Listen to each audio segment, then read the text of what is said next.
Ora mira barco na estacionar para fora e na silhueta riba nosso horizonte, mestre está consciente que o barco na aqui mestre paga para estacionar de nossa área territorial e ganha certo serviço. Algum tipo de operação offshore aqui tem algo que está a ser atrativo para a companhia. Não.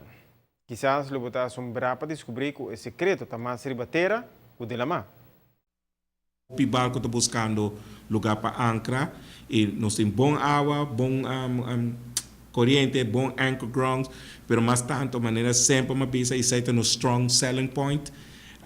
Nós temos bom infraestrutura ribateira, nós temos bom airport, nós temos bom sistema de banco, nós temos bom agente de barco na Aruba e nós temos bom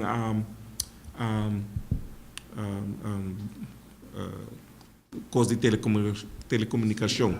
O Warner Act é saída para que vira muito interessante para Aruba. Nós trabalhamos muito em Trinidad e nós quitando foi de Trinidad, porque Porto Spain vira muito perigoso. Quando nós temos crew change com Cruzina, nós estamos buscando lugar que é muito mais safe para ordenar crew change com suna ko ta subi of suna ko ta baha fe barco na ai ku na nota haina mes den problema of prome ko na subi avião na ta basa dalon Cairo família to panang kinang na Aruba e passa bom vakansie ku na nota haina mes den problema dus tudo isso aí conta para nos offshore operations na e motivo também que nós temos WAF novo com a barcadeira que está ajudando o bom.